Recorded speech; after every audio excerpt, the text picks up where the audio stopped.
오늘 샤우팅할 말씀은 누가복음 21장 28절의 말씀입니다. 세 번 큰 소리로 이렇게 하도록 하겠습니다. 시작. 이런 일이 되기를 시작하거든 일어나 머리를 들라 너희 속량이 가까웠느니라 하시더라. 이런 일이 되기를 시작하거든 일어나 머리를 들라 너희 속량이 가까웠느니라 하시더라. 이런 일이 되기를 시작하거든 일어나 머리를 들라 너희 속량이 가까웠느니라 하시더라. 누가복음 21장 28절 말씀. 아멘. 세 가지를 알라. 뭘 알아야 되냐면요. 첫 번째, 심판의 대상을 분명히 알아야 합니다. 우리는 하나님의 심판이 딱 온다 그러면 나는 빼고 심판하겠지 생각해요. 왜냐면 나는 교회 다녔잖아요. 나는 예수님 믿었잖아요. 그러니까 나는 빼고 심판하겠지라고 생각해요. 아니에요. 심판이 벌어지면 예외가 없습니다. 다 해당 사항이 있는 거예요. 자, 시험 보는 날이 딱 돼요. 공부 잘하는 학생은 시험 안 봐요? 보죠. 공부 못하는 사람은 시험 안 봐요? 보죠. 시험 준비를 한 사람도 보지만 시험 준비를 안 한 사람도 시험을 봅니다. 그런데 어떤 사람은 공부를 잘하는 사람이었는데 준비를 안 했어요. 그럼 빵점 맞는 거죠. 공부를 안 하던 사람인데 준비를 했어요. 그럼 성적이 나오는 거죠. 20절 말씀 같이 읽겠습니다. 20절 시작. 너희가 예루살렘이 군대들에게 애워싸이는 것을 보거든 그 멸망이 가까운 줄을 알라. 자, 지금 예수님이 있던 시대에는 누가 이스라엘을 지배하고 있었습니까? 로마가 지배하고 있었고, 로마는 뭐로 지배하고 있었습니까? 군인들로 지배하고 있었어요. 로마 군인들. 여기를 지배했던 군인들을 로마 10군단이라고 불러요. 군대 이름이 다 있거든요. 그 10군단의 상징이 바로 멧돼지였어요. 멧돼지. 그 예수님이 돼지떼를 몰아내시잖아요. 이 얘기는 뭐냐면 로마의 10군단이 다스리고 있는 정치적인 것뿐만 아니라 종교적인 것까지도 지배하고 있었는데 이 군대의 귀신 돼지떼를 예수님이 몰아내신 거예요. 그러니까 예수님은 군대의 능력도 이기시는 분이시다. 근데 이 군대가 지금 중요한 건 이 군대가 예루살렘을 에워쌌다는 거예요. 왜 에워쌌을까요? 그 당시에 사람들은 어디에 모여 삽니까? 성에 모여 살아요. 성. 왜냐하면 사람들에게 보호를 받기 위해서는 벽을 쳐야 되는데 성벽을 쳐야 되는데 그 성 안에 딱 들어가 사는 거예요. 옛날에도 우리나라도 보면 사대문 안이 있고 사대문 밖이 있죠. 예, 우리는 어디 살고 있어요 지금? 서대문 근처에 살고 있단 말이에요. 서대문은 어디 갔나 근데 하여튼 있어요. 남대문은 남아 있고 그러니까 이 사대문 안에 살면은 대문을 밤에는 딱 닫죠. 그래가지고 군졸들이 딱 지키고 있잖아요. 보호를 받는 거예요. 그러니까 예루살렘도 성이에요. 성벽이 있어요. 그 성벽 안에 사람들이 살고 있는 거예요. 보호를 받는데 군대가 그 성을 에워쌌다라는 것은 포위를 당했고 이제 다 점령을 당해서 사람들이 죽을 일만 남았다는 거예요. 이런 날이 온다는 겁니다. 이런 날이 오면 나 혼자 살아갈 수가 없어요. 여러분 IMF를 경험해 보셨죠? 국가에 부도가 난 거예요. 부도가 난 거예요. 그러면 나 혼자 잘 살겠다고 해도 살 수가 없어요. 그래서 금 모아서 다 나라에다 주는 거 아니에요? 우리나라가 어떻게 하든 여기 벗어나야 되겠다고 예루살렘 성이 포위를 당하면 그 안에 있는 모든 사람이 다 위험해지는 거예요. 한 명도 예외가 없이. 그러니까 하나님의 심판이 임할 때는 나는 살겠지라는 생각은 어리석은 생각이라는 거예요. 모두가 다 위험에 처하게 돼요. 나뿐만 아니라 우리 아이도 어려움에 처하고 우리 부모님도 어려움에 처하고 그리고 젖먹이 아이라고 봐주는 게 없어요. 다 같이 어려움에 처하게 되는 것입니다. 그러니까 이런 어려움이 왔을 때는 나에게도 똑같이 어려움이 올 수 있다라는 것을 깨달아야 된다는 거죠.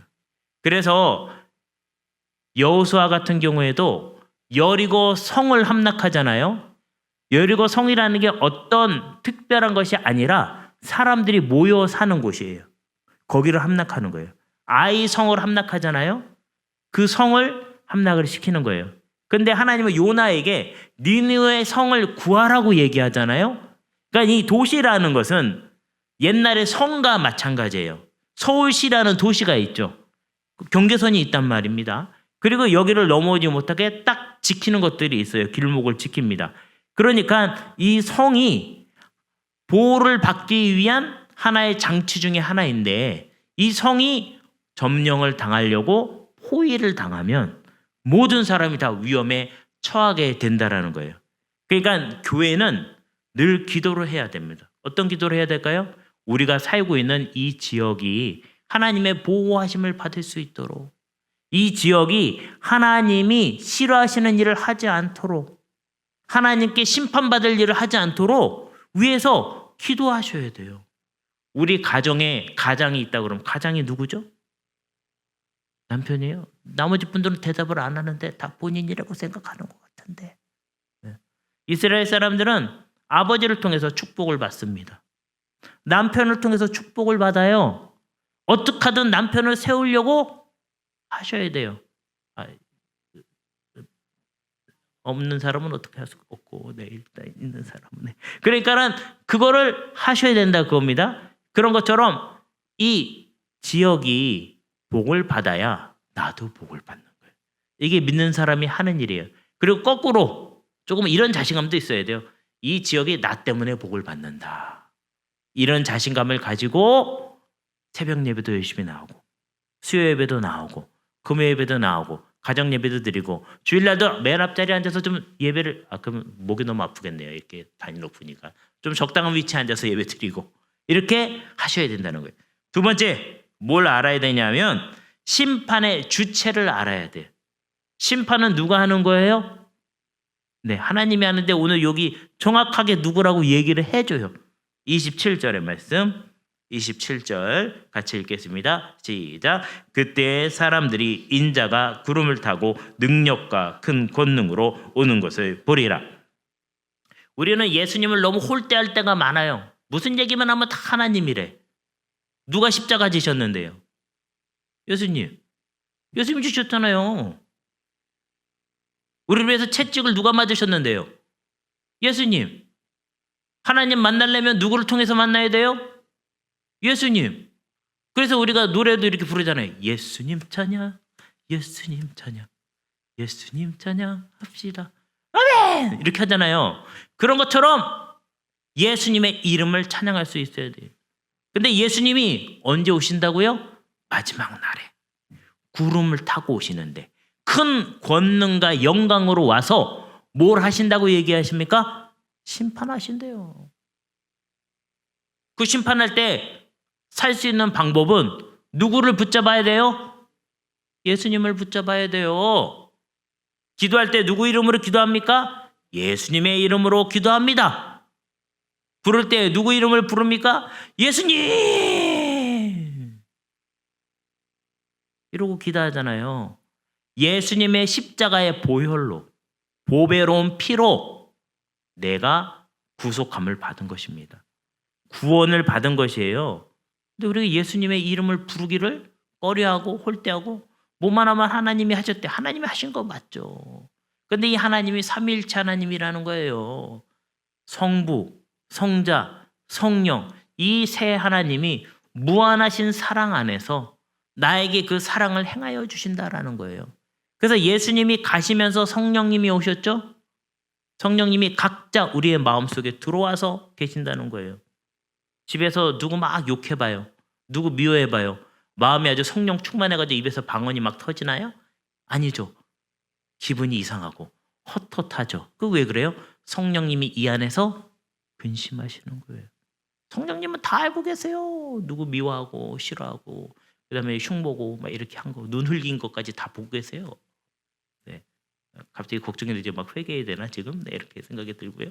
그러니까 이런 일들이 일어나게 되는 것은 예수님을 인해서 다 일어나게 되었다라는 거죠. 근데 이러한 일이 일어날 때 예수님이 이제 심판하러 오실 때는요.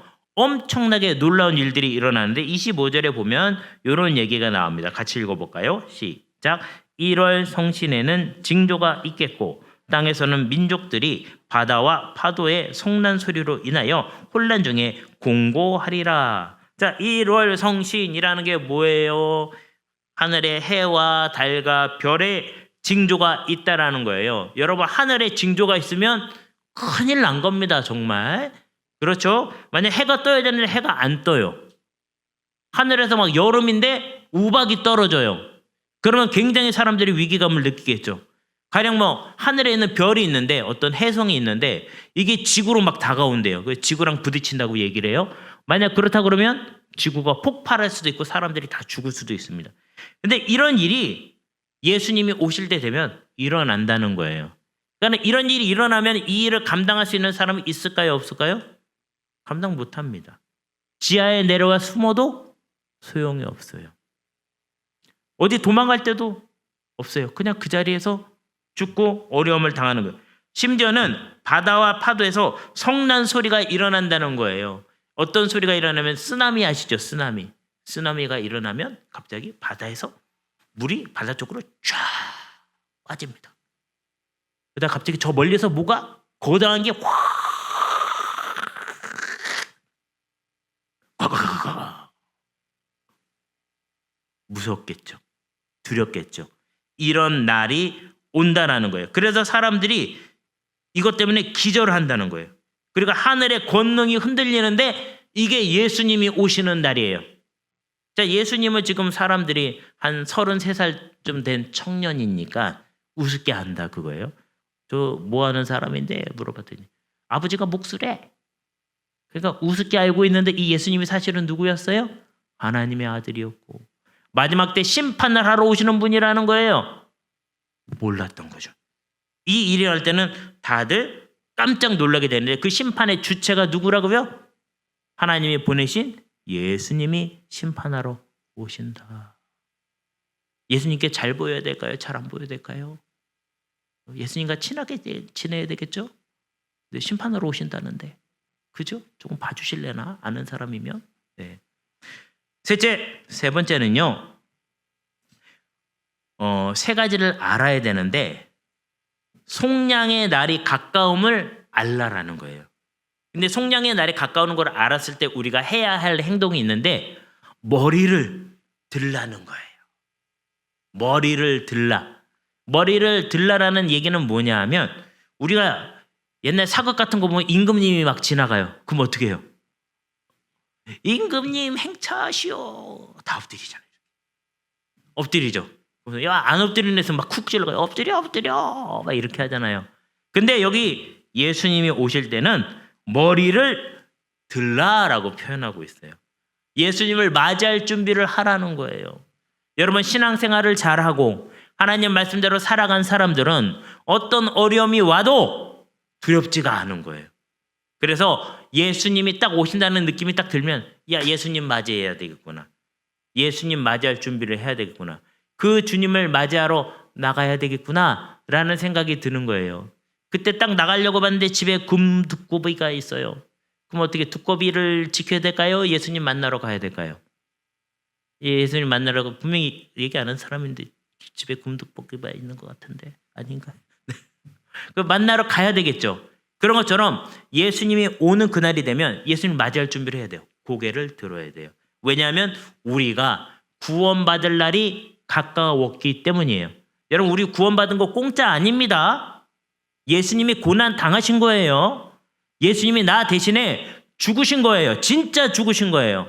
예수님이 나 대신해서 피를 다 흘리신 거예요. 몸에서. 피를 다 흘리신 거예요. 그리고 예수님이 나 때문에 채찍을 맞으시고 죄를 안 졌는데 죄 졌다고 사람들이 정죄함을 당하고 사람들이 침 뱉고 모욕하고 주먹으로 때리고 옷을 벗기고 그렇게 고생해가지고 예수님이 우리를 구원해 주신 거예요. 예수님께 감사합니까? 감사하지 않습니까? 감사해요. 그래서 이 감사에 대해서 깨달으라고 부활절이 되기 전에 40일 동안 사순절이라는 것을 지키는 겁니다. 사순절은 뭐 하는 기간이에요? 내가 예수님의 사랑을 몰랐구나. 깨달아야 되겠구나. 그러면서 고개를 드는 기간이에요. 예수님 오시면 내가 맞이해야 되겠다. 맞이하려면 예수님한테 내가 부끄러움이 없어야지. 예수님 앞에 정말 잘 보여야지. 예수님이 보실 때 내가 책 잡힐 게 없어야지. 그래서 나의 삶을 돌아보는 기간이 사순절이에요. 그러니까 이 속량이 가까웠다라는 것은 내가 예수님께 구원받을 그날이 가까우는데 이거 공짜가 아니고 예수님이 다 희생하셔서 나를 구원하신 건데 여러분 자녀를 키워봐서 아시잖아요. 자녀가 혼자 컸습니까? 네? 내가 10달 동안 내가 아픈 건 아니었지만 하여튼 우리 집사람이 아팠지만 10달 동안 배가 아파가지고 나을 때 피를 갖다 그냥 흘리고 나와서 어릴 적에 그거 힘들게 키웠잖아요. 혼자 큰 줄 알아요? 혼자 큰 줄. 땡땡거리고 말이지. 말도 안 듣고 몰라서 좀 물어보면 가르쳐주면 되는데 그냥 해야 뭐라고 그러고 나중에 똑같은 거 나가지 한번 고생을 해봐라.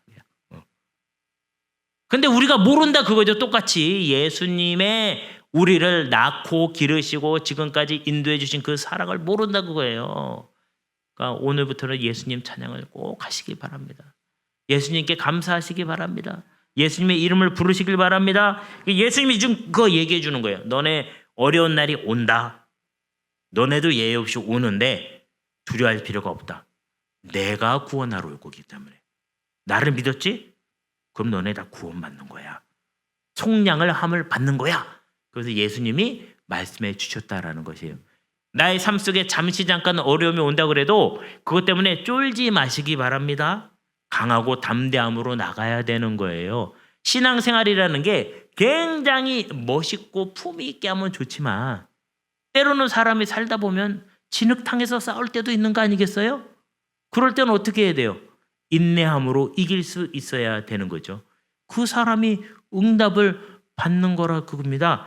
어저께도 말씀에서 배웠잖아요. 예수님은 참 이렇게 재밌는 말씀을 하신단 말이에요. 어저께 본 말씀 보면 이 18절, 19절 어저께 읽은 말씀 제가 읽어드릴게요. 너희 머리털 하나도 상하지 아니하리라. 너희의 인내로 너희 영혼을 얻으리라. 예수님이 분명히 머리털도 안 상한다고 얘기하셨잖아요. 그래놓고 뒷절에 뭐라고 그러냐. 19절에 인내로 너희의 영혼이 구원을 얻으리라. 이 얘기는 인내할 일이 있다는 겁니까? 없다는 겁니까? 있다는 거예요. 예수님 말씀을 잘 들어야 돼요.